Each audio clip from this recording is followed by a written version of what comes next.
While current COVID-19 restrictions are extended, Spokane restaurants are saying thanks to the community that supported them this far. It really means a lot, just knowing that there's some people out there that are really trying to make a difference in supporting the community.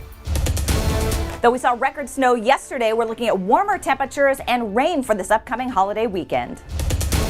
Tonight on KREM 2 News, we are ringing in 2021 by sharing ways you can celebrate safely across the Inland Northwest. Some breaking news tonight. It was just announced that Bloomsday 2021 will be all virtual once again. Registration for the 7.4 to 6 mile run will open tomorrow on New Year's Day. Just like 2020, runners can complete the run on any course, trail, or path they choose from any location around the world. The organizers are now calling it Bloomsday Worldwide, and the event will start on April 30th and go to May 9th. The registration fee until March 13th is $24.49. That fee will go up after that. And here's a live look now at Times Square in New York City. It's looking very different than it normally does on this night every year. There won't be a crowd there tonight, as the mayor has asked everyone to stay home and stay put tonight. They're just a couple of hours away from that iconic ball to drop and ring in 2021. Good evening, everyone. Thanks for being here tonight. I'm Regina On. Mark and Whitney are off tonight. Well, here at home, things will look a little different this year as we ring in 2021. The city of Spokane is hosting drive-in fireworks show in several different locations. 4 different fireworks displays will be offered across the Spokane area and will begin at 9 o'clock tonight. The shows will be held at Dwight Merkel Sports Complex, Ferris High School, Avista Stadium, and Plants. Ferry Sports Stadium and parking lots will open to cars at 7:30 tonight. If you'd like more information, just head over to krem.com. Well, look at that. Thailand and Australia are already hours into 2021. Here's a look at their fireworks displays in those countries. In order for people to be allowed in downtown Sydney, if they had a restaurant reservation or were one of 5 guests of an inner city resident, I have to say it looks beautiful out there, and it makes me kind of remind me of my childhood. Every time I see fireworks, it just makes me think of Disneyland and all that great stuff. So lovely to see all across the globe celebrating 2021. Well, the wet weather has tapered off in the Spokane area for now. Spokane International Airport saw 8.1 inches of snow yesterday, breaking the previous record for December 30th of 5.4 inches set back in 1990. So a huge break there now. We are seeing a little bit of a tapering off today. Michelle, we're getting a break from that wet weather, as I just mentioned. What can we expect heading into this weekend?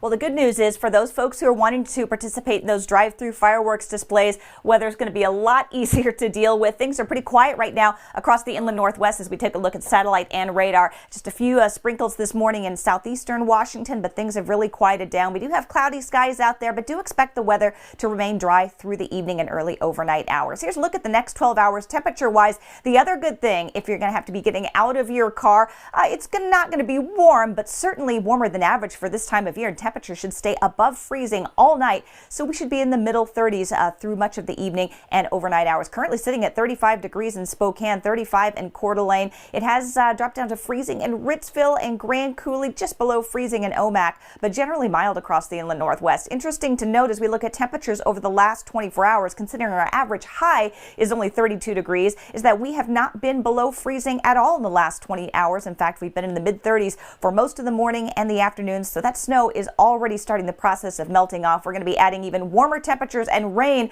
to even accelerate the snow melting process over the next 3 days. Friday should be mainly dry with a high of 39 degrees for the first day of 2021. Some rain shows up for Friday night, continues into Saturday with a high of 45 and turning windy and even milder on Sunday, or just as mild on Sunday. High temperatures in the lower 40s.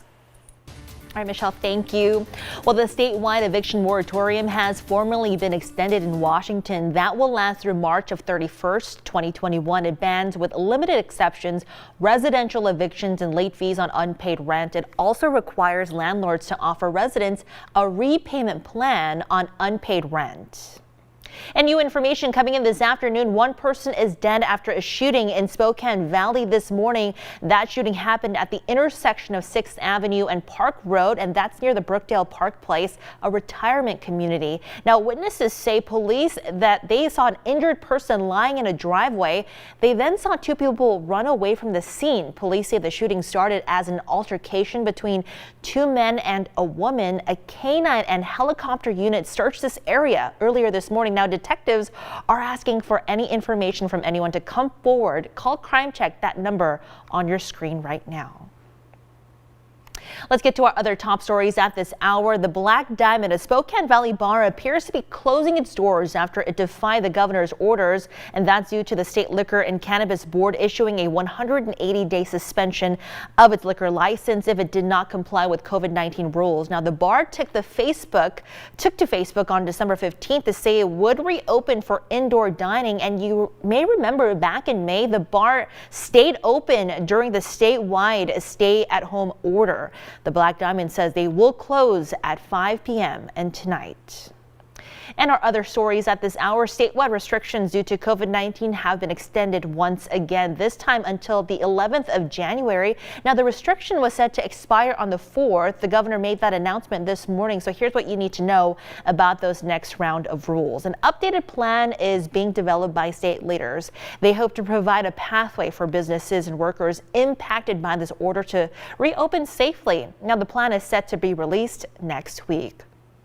Meanwhile, many Spokane businesses continuing to struggle to keep their doors open under these restrictions. And despite this, some have seen the community show its support in a really big way. Creme 2's Amanda Rowley shares how. Spokane businesses are worried. In November, they pivoted to strictly takeout or tents.